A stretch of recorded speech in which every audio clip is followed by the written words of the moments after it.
8 months ago, I posted this video of us having our very first custom-built tunnel house installed on the farm. That was the end of summer. It's now spring here in New Zealand, and since then we have made a few changes. It's been a really good winter with the tunnel house, so I just want to give you guys an update on all of the things that we've fitted out in our tunnel and the changes that we've made heading towards summer, and how we've used it over the winter. When we had the tunnel initially installed, it was just the hoops and the cover over the top. We had the ends open. We quickly experienced some damage to the crops we had in here because it was so easy for the pests to get in. For us, the worst pests that we have are the rabbits and the poo geckos. They basically would just come in at night and have a good old feast on the lettuce, which is mainly what we grew in the tunnel over the winter. So it wasn't too long after we had it installed that we had end walls put on.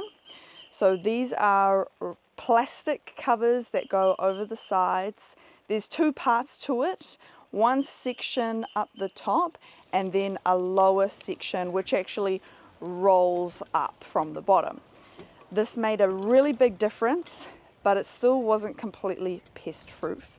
We had rabbits coming in through the sides of the tunnel because the plastic doesn't go all the way down to the ground. There was about a 20 to 30 centimeter gap. We had some plastic, it's not quite insect mesh, but similar fabric that we use over our mini hoops, our closure system that we use in the field, and we figured that would be perfect just to put over the sides. It's about 1 meter wide. I think it actually comes in 2 meters, and we cut one strip in half so that we could have 1 meter on each side. So that covers that gap. It also means that if it gets much hotter in here in the summer, we can push the sides of the plastic up and have some airflow coming through the sides without letting in all of the pests. So then that was great. Once we had it fully enclosed, we managed to get right through the winter.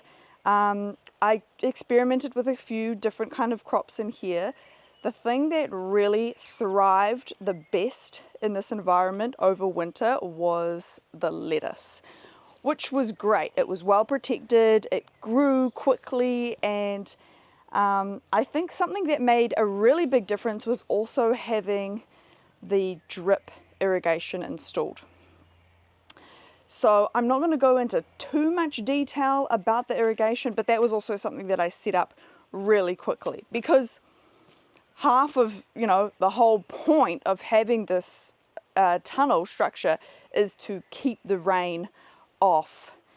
By keeping the rain off the leaves of the crop, it actually prevents damage to it and disease as well. So we were able to avoid a lot of that. We had really healthy lettuces.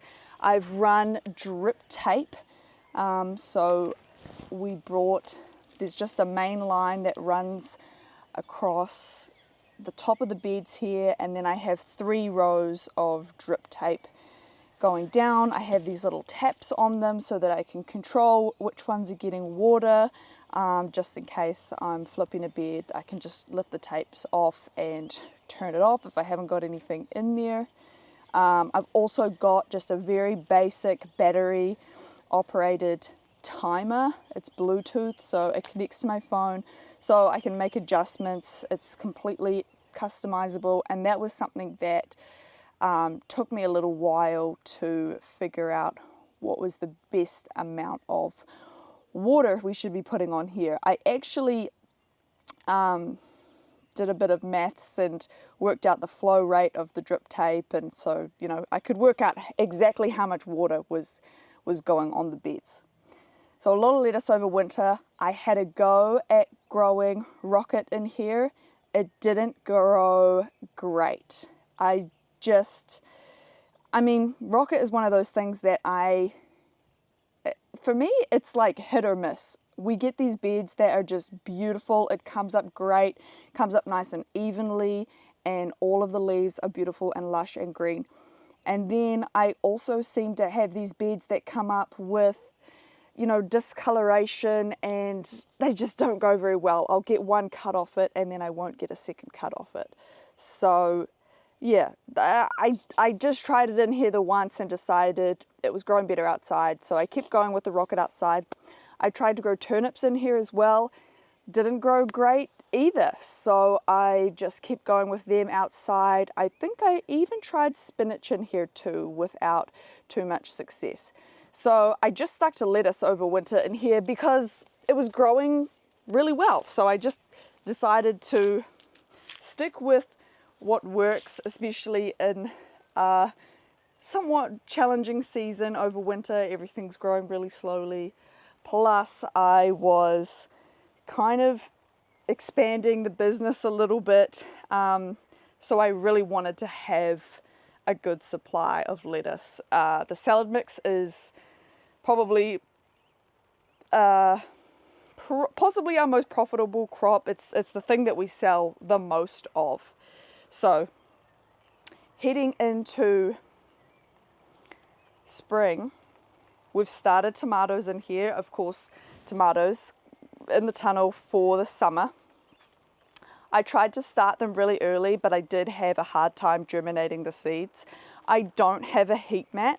That is definitely 100% something that I'm going to invest in before next year, because I just had such a hard time trying to get these seeds started. I'm away now, but yeah,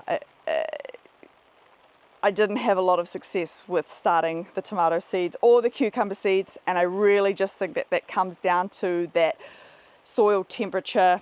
It just wasn't high enough, and I know that if I had a heat mat, it would just give me way better results. So we've got the tomatoes in here. This will be our first season growing the tomatoes in the tunnel. Last year we grew them outside, and the year before that, and we had a system that worked pretty well. We had some Y posts or waratahs, and we ran I can't remember what that is called, that steel, it'll come to me, rebar along the top of it, and we had the tomatoes growing up and string. We had them wrapped around the string. It worked pretty well the first year. The second year we had the similar kind of setup, but I got tomato clips. So they're like little plastic clips that attach to the string and then just go around the tomato. That worked better because I found the string was kind of wrapping around the tomato and it would get too tight and kind of suffocate the plant a little bit. So I got the clips. Again, that worked pretty well, but we were never able to get a really long season out of it, and I think that's because they were just too exposed to the weather. I had a lot of issues with strong winds coming through, and it would just like knock a lot of the plants down. The structure wasn't sturdy enough to kind of cope with the winds that we get here, and you know, the plants, because of the wet weather, they would get, you know, blight or, you know, some disease. I'm not really an expert on the diseases, but I do know that it's caused by the plant being constantly exposed to moisture. And then, of course, pests. We didn't have a way to protect them outside, so if, you know, birds come along and they eat the tomatoes. So it hasn't been so far hugely successful growing tomatoes, but this year is going to be different because we've got them inside the tunnel. Now, it did start getting really hot in here. So a few weeks ago we decided that we needed to take these ends off and ventilate the tunnel better. So what we did, me and my dad, we got a ladder and we basically took the end door off and the top panel. We still knew we needed something to go over it because we didn't want to invite all of the rabbits and poo geckos back into the tunnel. So we put some, it's netting, bird netting, which we already had because we bought it to go over some of our fruit trees. So we already had this really big bird netting, so I climbed up on the ladder and we secured it, and it basically just covers the whole end. Because it's so light, it doesn't blow a lot in the wind, so it actually just rests on the ground. And then when you want to get in, I just put a bungee cable, so it just secures it, because basically it's just for coming in and out. It's pretty much always closed unless you're in here, and that is really, yeah, about birds. Birds are the worst thing that are getting in here at the moment. We have a little bit of pressure from aphids. I'm not sure how I'm going to tackle that yet. I think it, you know, it's not a huge problem, but I think I'm probably just going to try and knock them off with some soapy water. But yeah, I think this is going to work really good, just having this netting on the side. So far it's working really good. It's definitely helping with the ventilation. I have only done the one end. I need to do the other end, except I'm not going to take off the door on that end. Not too long ago, when I was actually planting the tomatoes out, I had the other end open as well, and it was quite windy and the wind was whipping through, and it was really just too windy in here for the tomatoes. So I think I'm going to leave the door on and just take off the top panel, and I think that will allow a decent ventilation through the top. We'll have to see. It's not been super hot here yet. It's only October, so we will it's just something that we'll have to keep an eye on and monitor.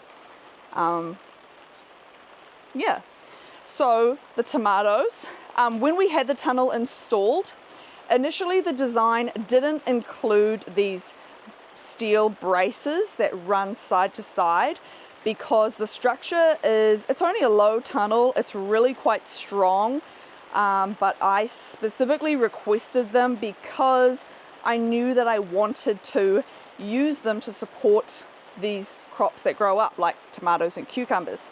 So I had them install these braces, and then what we did is we just used cable. So I just got some cable from the local hardware store, and I think these are for like banister. I'll insert a little image, or I'll put it in the description box down below, exactly the parts that we used for this, because I hadn't seen this before, and I kind of just went with what felt right and, you know, Googled it, but it's working perfectly. So we just drilled those in each side. It runs the full length of the bed, and it just rests on top of these. So it's not actually attached, except for at the very ends of the tunnel it's attached. And then off these cables, you can see it's not very tall. I can reach it with my hand, so it's not super high. But we've got a slightly different system this year, which actually means that it doesn't have to be too high. The whole idea is that we're going to keep the tomatoes at a working height, so you're only really working within this range. We're using the clipper system. I got these from Activista and imported them, and I just set them up the other day, and I'm really excited. I think they're going to work so well, but basically all it is like this steel rod. It hooks over the top. It's got like a little button at the end so that they don't slip off. Right now, because the tomatoes are not very big, I've got them supported with string from the rod to the plant, and then it has these amazing little clips. Oh, there's a spider in that one. they have these amazing little clips. Oh, he's still attached. So these are little metal clips, and there's a foam inside, and basically you close it up. That part wraps around the plant, and then it forms this little loop where it attaches to the string. So that's really cool, because that's going to be you know, gentle enough on the plant that it's not going to damage it. But the clip is, it's really clever. So I'll keep you guys updated on how this works, but this is what it's looking like at the moment. We have decided to go with the 2-liter system. So I've got about 30 plants in the row. I've actually just done the first prune of the suckers. And the way that I've done this is I've pruned off all of the suckers except for the one directly below the first set of flowers. I just watched a YouTube video and saw that's how somebody else was doing it, so that's how I have decided to do it. So I just did that a couple of days ago. So there's 2 cables over each bed, and each plant will have 2 liters. Yeah, that makes sense. So we're just doing 3 beds of tomatoes, 1 bed of cucumbers, all cherry tomatoes this year as well. And I've kind of got them at varying stages. So I've got some that are a lot bigger. These are the ones that I got started and planted it out nice and early. And then I've got 1 more bed due to go out, which is going to go in when these lettuces come out. These lettuces have been cut once. I'm hoping I'm going to get a second cut off them before I take them out and then put the tomatoes in. We are also growing our zucchinis in here. I've done 2 types. One is black coral, and I can't remember the other variety, but it's a yellow zucchini. So I put these in a week or 2 ago, and I've grown zucchinis for the past couple of years. Normally I grow them outside. They do grow really well and easily outside, but they don't grow very uniform. So I'm hoping that by growing them indoors in the tunnel with the drip irrigation, they're going to be much more uniform, because the growth of zucchini it's really affected by the water. And last Christmas it was so rainy, it was so hot, and it was really rainy, and I took a couple of days off over Christmas, and I came back and I had marrows. But I'm hoping that by them being in here and also growing them vertically up the stakes, they're going to be a lot easier to manage. I'm hoping for beautiful, uniform zucchinis and a really long season. I think they'll like it in here. It's nice and warm, plenty of water regularly, and the same amount. I think it's going to be perfect. So zucchinis, cucumbers, tomatoes, a little bit of lettuce still in here. I haven't cut this bed of lettuce yet. And I'm undecided what, you know, I've got lettuce here as well that's just little gone in kind of somewhat recently. I do still have a sumi soaker in here. I was just using it as a secondary sort of irrigation, because after I plant a bed, I normally put the sumi soaker on because I really just like to give the ground a really good soaking. But I'm probably going to take it out because I just don't need it, and I really want to keep the tomatoes plants as dry as possible. Okay guys, that is going to be all for this video today. Thank you so much for watching. If you enjoyed this video, please give it a thumbs up, and don't forget to subscribe to my channel if you want to see me make some more videos about market gardening and farming, and I will see you guys in the next one. Bye!